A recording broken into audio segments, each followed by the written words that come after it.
Mercedes-AMG Interview Lounge.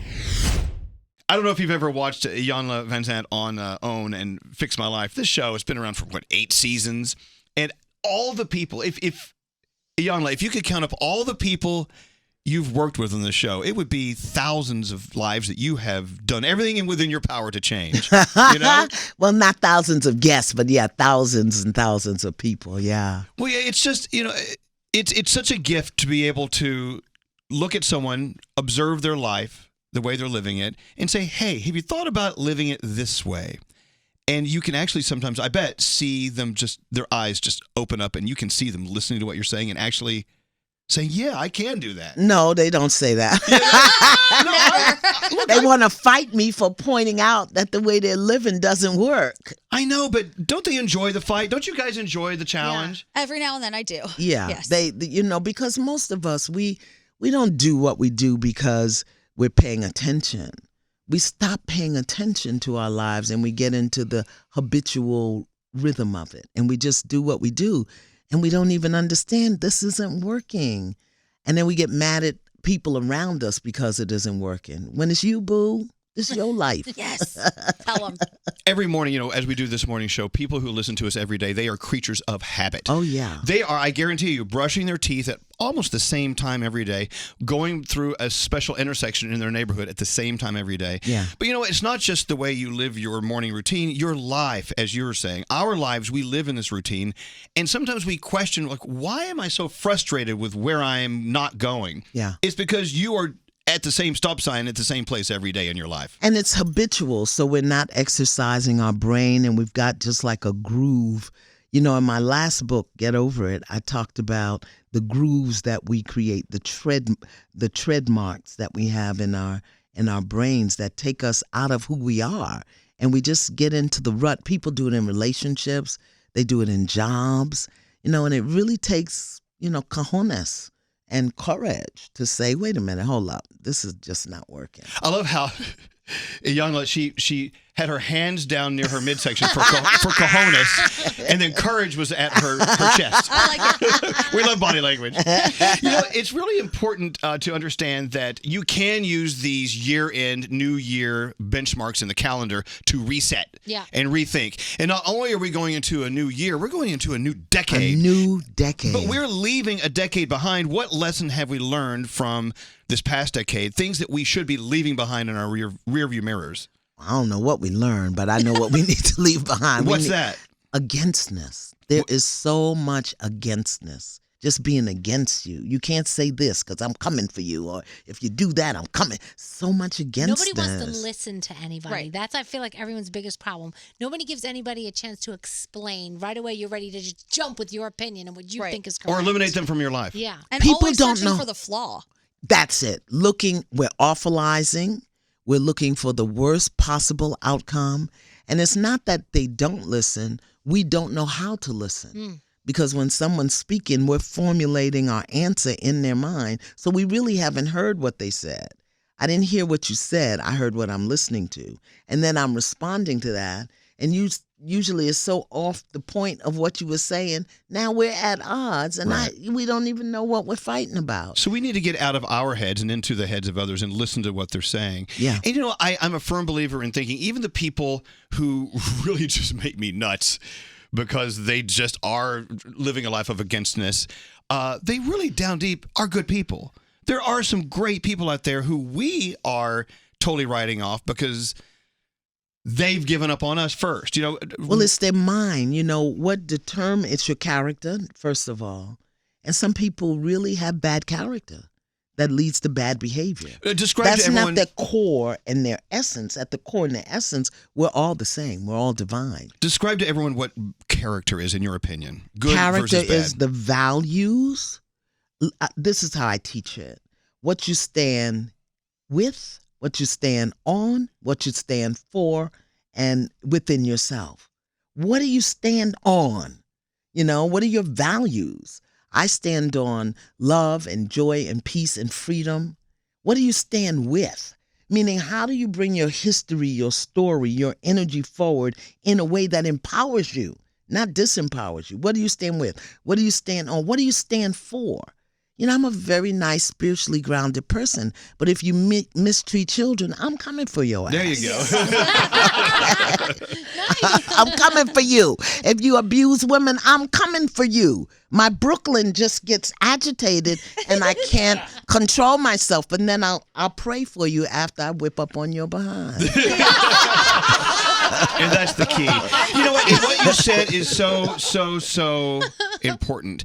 I can sit here and say to you, hey, I love you, but, or maybe not using the word, but I love you. Here's something I want you to consider about what you're forgetting about in life. Yeah. And which is kind of spanking them a little bit. But then remind them again, I love you. And I'm praying for you. The only reason I'd say this to you is because I'm spending time with you is because I like you. I love you. Yeah. Listen to what I have to say. Do you listen to the news and watch the news? Because I know a lot of times it's so negative. I don't even want it in my house. I don't want to hear it. I don't want to know about it. I would rather, I feel like I close myself off to it. Well, I hadn't seen or listened or heard the news in about 17 years. I get my news on the AOL page. Just the crawl that goes by. Yeah. Just the headlines. And then I saw Chris Cuomo. Now, I'm a native New Yorker. I grew up in New York. I used to work at the DA's office. And I saw Chris Cuomo. When I left New York, he was a little kid. He is fine. So I saw Chris It's been Cuomo. that long since you've watched the news. Yes, I was like, Chris Cuomo is doing the news on CNN. I need cheap thrills. So at 9 o'clock, Oh my and God. I love Don Lemon. So Chris Cuomo comes on and then he goes into Don Lemon. And so I do Mondays and I do Thursdays. I cannot do every day. Yeah. But I watch Chris Cuomo because he's cute and it's a cheap thrill.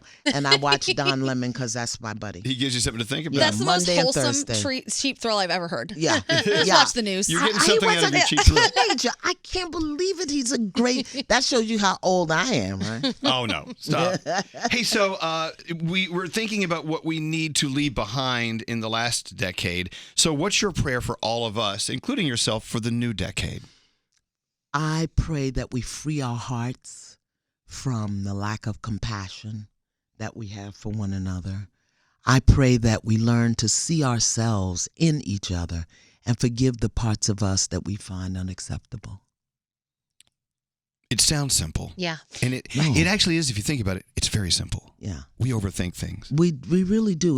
When I look out in the world and in some of the ugliness that's going on, I see myself. I say, I used to do that. Thank God I'm better now. I used to bully people. I used to lie. I used to try to, maneuver to get everybody to see things my way and get mad when they did it in my other life. But when you evolve and you love yourself more, you don't behave like that. And I say all the time, what we see out there in the world is a reflection of who we are. But we're so busy looking out, we don't look in. What are you standing on? What are you standing with? What are you standing for? Iyanla, you talk about how you used to work in the DA's office, and now here you are with how many books under your belt? 19. 5 New York Times bestsellers, Yeah. and a very, very highly successful show on the OWN network, and of course, coming to huge successful shows like ours. How did you make that jump from the DA's office to what you do now? Obviously, you know where the turn was and how it happened. Well, I thought I was being educated to teach and practice man's law when I was really being groomed to live and stand for God's law. And so when I got that, I was like, oh, okay. I didn't go to law school to become a lawyer. I went to law school to train my mind. My mind had not been trained. I didn't know analytical thinking. I didn't know how to really put two thoughts together. Because in the educational system, they don't develop your mind. They teach you to memorize. So I came right out of the New York City public school system. I had a great memory and a lousy analytical brain. Right. So the universe knew what I was destined for, sent me to law school right at Queens College, City University. I was in the inaugural class of the City University of New York's law school at Queens College. But I think also what happened was when I started to look at myself and realize how much power I was given to my lessness as opposed to my greatness, it was sad for me, Say that again. I was giving all of my power to my lessness and very little time, energy, or attention to my greatness. I hope everyone heard what she just said. The So reason good. why I wanted to ask you this is we have a lot of people driving to work now. They're either leaving a home that they hate living in, or they're on their way to a job that they hate going working to. in. Run You know for what I'm your saying? life. Or maybe a bad relationship with money or parents or whatever. Yeah. And But it's not. It's not, Elvis. These things are not bad. These are our classrooms. we're learning. We're learning in there, you know, and we created it. And that's the thing that I teach people, even on the show. That's when they get mad at me. I'm like, how's this working for you? Because you created it. You either created it in your soul so that you would heal it, or you created it with your choices, your lack of choices, your decisions, your bad habits, your bad character, your bad behavior. You created. Life isn't happening to us. It's happening through us. So, you know, don't make it about your husband or your wife and what they do to you. Why are you there? Why are you there? Wow. Gandhi and I were asking before, has you ever met anybody that you were like, I'm not sure I can help this person? You mean Jesus was required? No. Intervention? You know what? I've met a lot of people. It's not I can't help them. I don't help anybody. Are you willing? Number one, you got to be willing. And then number two, are you ready? Sometimes people are willing, but they're not ready. You got to be both. Well, how do you get there? What's the step from going from willing to ready? Choice to be able to do whatever is required. When I left my husband and I had 3 little babies, 1 in my arm and 2 toddlers, 3 o'clock in the morning with 3 grocery bags and them, I had made the choice. I'm out. If I have to sleep in the park with the squirrels, I am out. 3 o'clock in the morning, and I walked to the train station only to get there and realize I don't have a token. Oh, no. So I sat on the steps. From nowhere, this man came down the stairs in Canarsie. I was getting on the the J, whatever the Canarsie train was. And 3 o'clock in the morning, where did he come from? No train came in, no train came out. And he came down the stairs, and I'm sitting there with my 3 babies in the bags, and he said, good morning. I said, good morning, you know, getting ready to be dramatic. And he said, I don't know if he said, what do you need or how can I help you? And I said, yeah, I need a token and a cigarette. In that order. He gave me a token and a cigarette. And I took it, and then I got the babies up. I was so shocked that he gave it to me. And then I was walking up the stairs. I said, oh, my God, I didn't say thank you. And when I looked over the rim to holler and say thank you, gone, Wow. nowhere to be seen. Can't tell me that wasn't an angel. But look what happened. That angel would not have appeared had you not taken that first step. Yeah. But why Obviously- didn't I ask him for $100? One token. Even $1 million. And but see how we go to the lessness Yeah. as opposed to the greatness. Right. If it really was an angel sent by the universe, the creator, to support me in that time, I asked for the least of all possibilities. 1 token. Where was I going with 1 token? 1 cigarette. Nothing, no milk, no cereal for the children. And that's what we do. We expect the least and then get upset when that's what we get.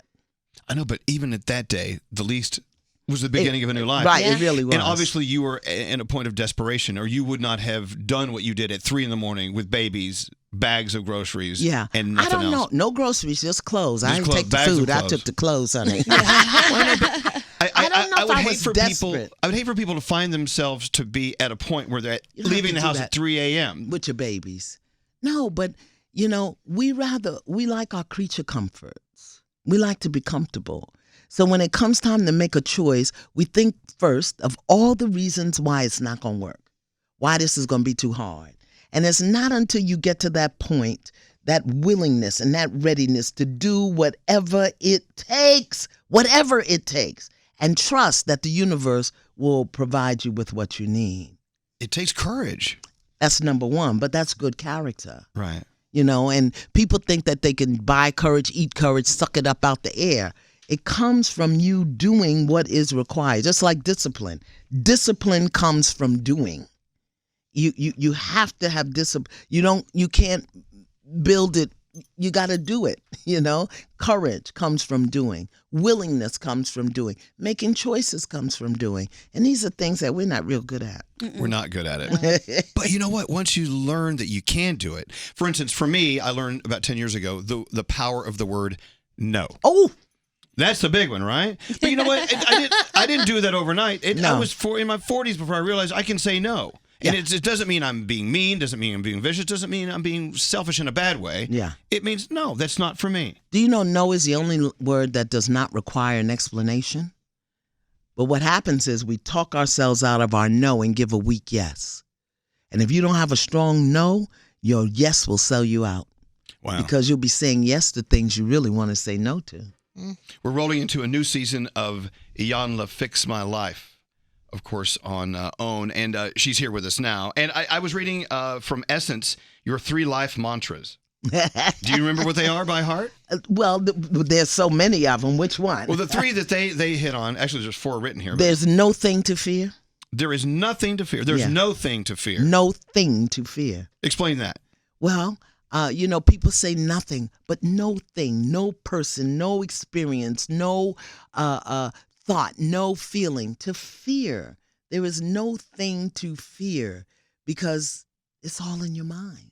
Of course not it is. The person. We are our own worst enemies sometimes. And then fear is not bad. Some fear is healthy. You should have a fear of walking across 6th Avenue without looking both ways. Okay. You should have a fear like the woman a couple of months ago went up in the thing with the lion at the zoo. Oh, that was stupidity. That's right. You fear. should be afraid of your own stupidity. Okay. Okay. But just the things that we make up why we don't move forward. I think the other thing that I always say is breathe.